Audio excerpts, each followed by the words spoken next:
اللہ نے حکم دیا حضرت ابراہیم کو کہ کعبہ تعمیر کیا جائے۔ یہ کعبہ حضرت آدم نے بھی تعمیر کیا تھا، مگر طوفان نوح میں طوفان کی وجہ سے اب دیواریں نہیں تھیں۔ اللہ اکبر، حضرت ابراہیم کہتے ہیں مولا مجھے کیسے پتا کہ کعبے کی ڈائمنشنز کیا ہیں، ایگزیکٹلی کس حدود اربع پہ کعبہ بنانا ہے۔ آج تو ہمارے پاس بلو پرنٹ ہوتا ہے، ہمارے پاس اس کی ڈائمنشنز ہوتی ہیں، ہم اپنے انجینئر کو دیتے ہیں کہ بھائی میرے پلاٹ کی سائز یہ ہے، اس کی دیوار بناؤ 1 انچ آگے نہیں 1 انچ پیچھے نہیں۔ اب کعبہ بنانا ہے اور ایگزیکٹلی اسی ڈائمنشن پر بنانا ہے۔ سبحان اللہ، حدیثوں کے الفاظ ہیں اللہ نے ایک بادل بھیجا، ارشاد فرمایا اس بادل کے ساتھ جاؤ، اس بادل کا جو سایہ ہوگا ایگزیکٹلی اسی سائے کی ڈائمنشن میں کعبے کی تعمیر کرنی ہے۔ حضرت اسماعیل پتھر پکڑاتے، حضرت ابراہیم پتھر لگاتے۔ سبحان اللہ، اب جس پتھر پر کھڑے ہو کر یہ تعمیر ہو رہی ہے یہ جنتی پتھر ہے، اور یہ پتھر ہے مقام ابراہیم۔ سبحان اللہ، کعبے کے سامنے کھڑے ہونا تو کتنا اونچا ہے اس کی دیوار، کیسے حضرت ابراہیم کا ہاتھ پہنچا ہوگا۔ علماء فرماتے ہیں اس مقام ابراہیم نے لفٹر کا کام شروع کیا،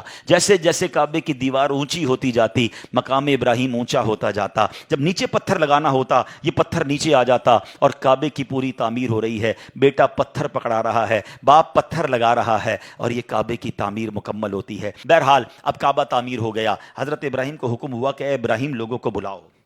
حضرت ابراہیم علیہ السلام نے کہا یا اللہ مکے میں تو پبلک تھی نہیں نا، میری آواز کیسے پہنچے گی۔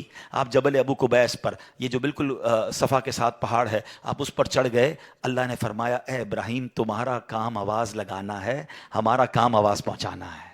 یہ کیسا روحانی سیٹلائٹ تھا۔ حضرت ابراہیم نے آواز لگائی، حدیثوں کے یہ الفاظ ہیں اس وقت دنیا میں جتنے لوگ تھے all around the world سب تک حضرت ابراہیم کی آواز پہنچی۔ آپ نے کہا ہے لوگوں اللہ کے گھر کی طرف آؤ، حج کرو۔ آپ کی آواز صرف انسانوں نے نہ سنی، جنات نے سنی، چرند و پرند سنی، ماں کے پیٹ میں جو بچے تھے انہوں نے سنی، عالم ارواح میں روحوں نے سنی۔ سبحان اللہ، روایت کے الفاظ ہیں اس وقت جس نے جواب دیا، جس نے اس کی جواب میں لبیک کہا، سبحان اللہ، جس نے ایک بار لبیک کہا وہ ایک بار حج کرے گا، 2 بار جس کی روح نے اس وقت جواب دیا وہ 2 بار، جس نے 3 بار لبیک پڑھا تھا وہ 3 بار، جتنی بار اس وقت لبیک جس نے کہا تھا، جس کی روح نے لبیک کہا تھا وہ اتنی بار حج کو جائے گا۔ سبحان اللہ، اے حاجیوں تمہیں مبارک ہو۔ یہاں بھی بہت سارے حاجی موجود ہیں، مجھے بعد میں بھی سننے والے سنیں گے۔ اگر آپ نے حج کیا ہے یا حج کو جا رہے ہیں، یو آر سو لکی۔ اللہ کا ہم پر کتنا بڑا احسان ہے